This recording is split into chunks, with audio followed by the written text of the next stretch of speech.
Hey everybody, it's Gary from Fitz Preacher Farm. It's the day before Thanksgiving. We made a mighty fine lemon pie yesterday. Well, today we're going to make the Ozark Mountain apple pie. Granny Smith apples. I'll take you all the way through it and show you how to make it start to finish. Got to make up some extra pie crust. My wife makes a super fantastic coconut cream pie. We're going to make up a little more dough for her for that tomorrow. And so, hey, it's time to eat. Enjoy. Alright, we're going to make a little pie dough here. I made this yesterday for the mighty fine lemon pie, same pie crust. We're only going to do it on a larger scale today. I've already got everything measured out. Let me give you what you need here. You need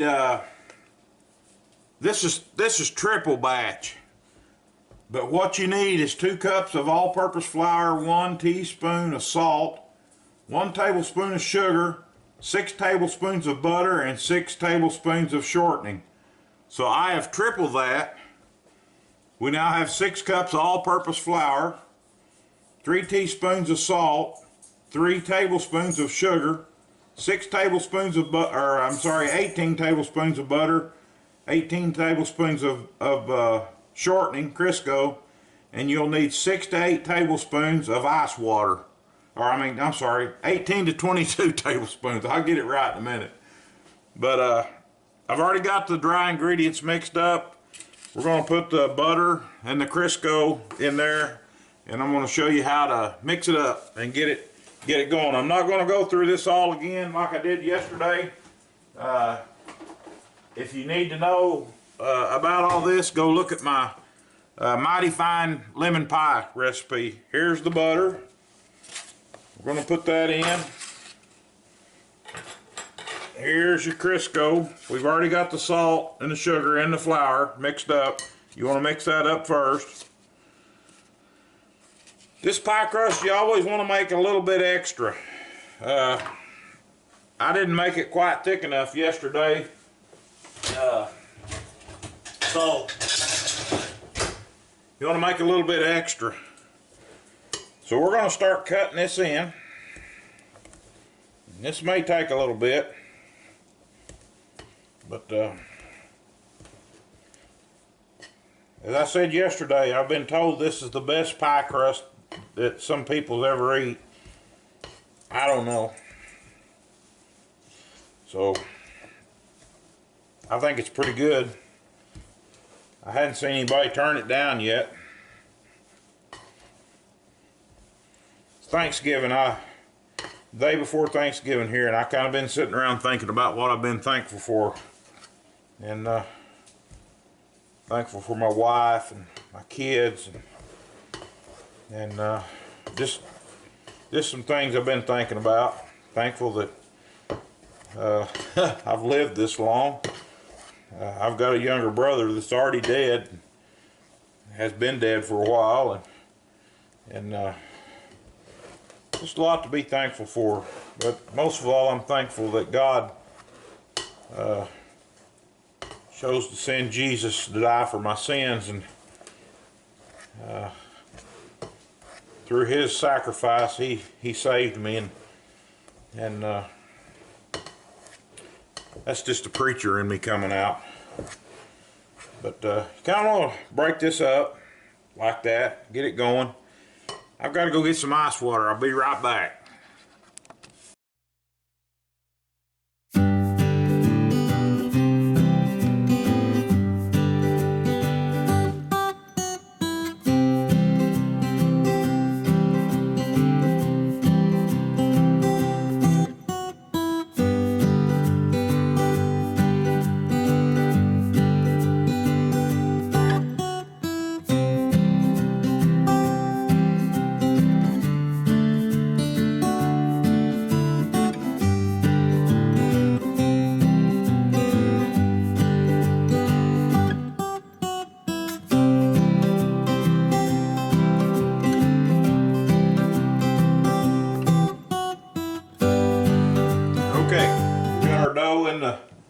refrigerator cooling down.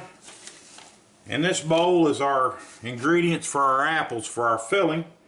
And what we have in this bowl is 1 cup of sugar, 2 tablespoons of flour, 1/2 teaspoon of cinnamon, 1/4 teaspoon of salt, and 1 tablespoon of apple cider vinegar. This is Bragg's apple cider vinegar. I drink this stuff every day, and pretty good stuff. So we're gonna put that in there, and we're gonna incorporate this. And this is gonna go over our apples.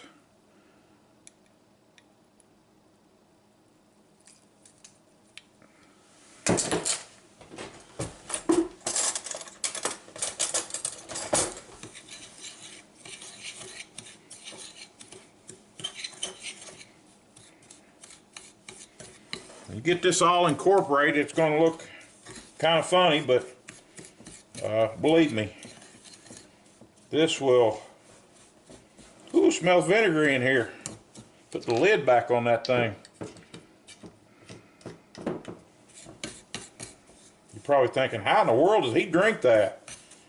Well, I drink it with a little grape juice.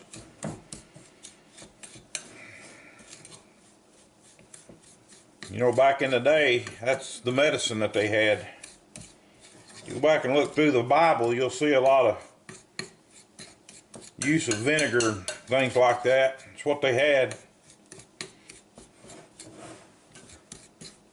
Think back about the medicine they had. No wonder their life expectancy was about 40. I'm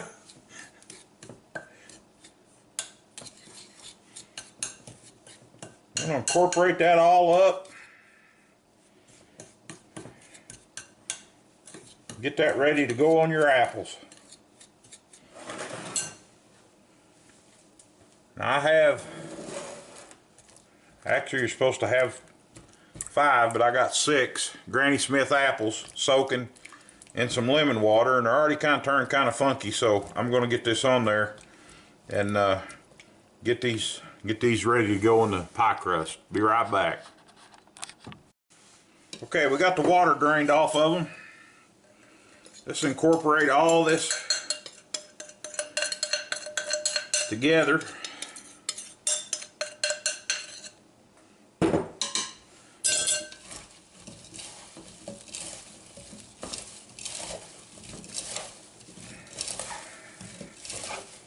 This will naturally all go to the bottom, but you want to get all those apples coated. And whew, boy, it smells good. That's cinnamon in cinnamon.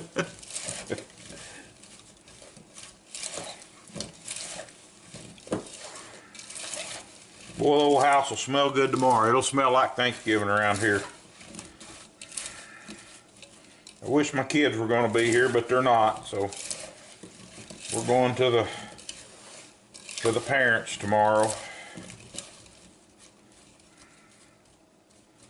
All right, there's the apples. We'll let that set until our dough's ready, and we'll start putting together our pie.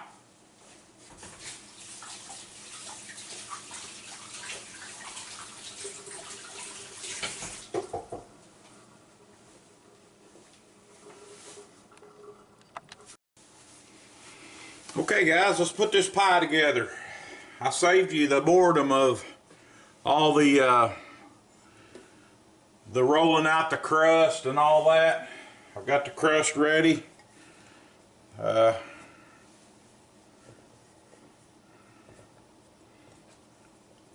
you can see, I'm not going to bore you with that. You can go to my Mighty Fine Lemon Pie if you want to see that aspect of this. This isn't hard, folks. Don't make it hard. But you got to do it. You got to try it. And that's the thing. Now I like this pie plate because it's got the little indentions in it. You can go around there and kind of put that in there like so. And you can feel it everywhere there's an indention. Kind of gives you idea where everything's at. Again, I'm not a expert baker, but hey, I'll try to make anything. And I found out that 9 times out of 10 you can. You just got to do it. That dough down in there pretty good. We'll trim this up in a minute, put the top on it. Here's our apples. We're going to put those in there. Again, we've already put the cinnamon and the sugar and all that in there. Now, I made a mistake, and I'm glad I did.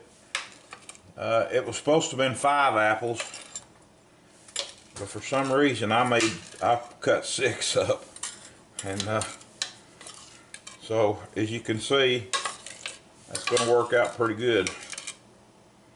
Want all that juice in there.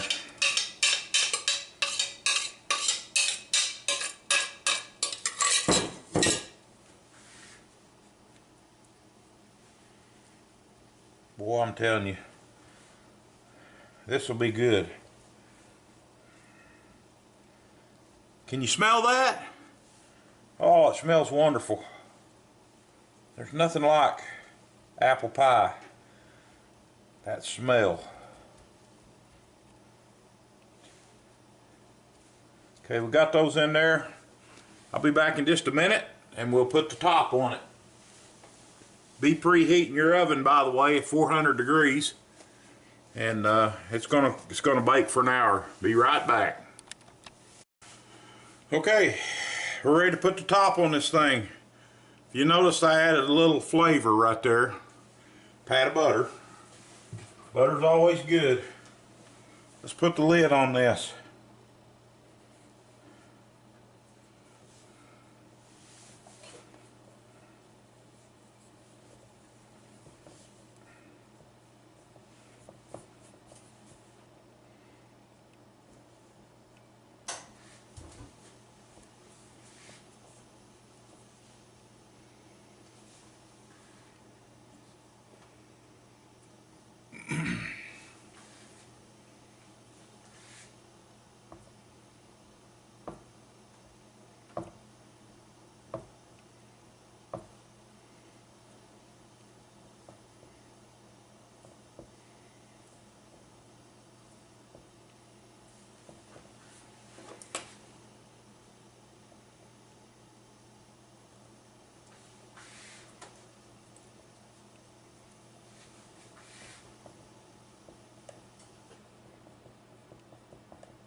I bet I got my head in the way then, didn't I?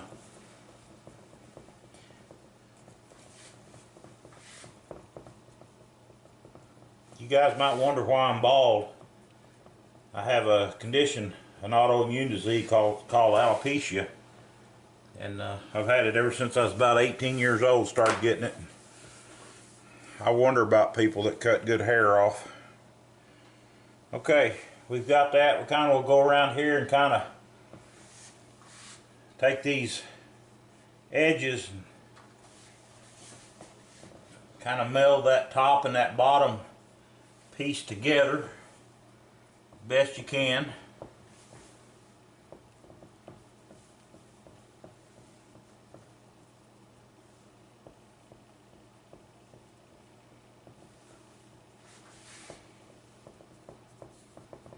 Save you a little heartache later. Make sure these are pressed down pretty good and get you a good contact with that bottom crust.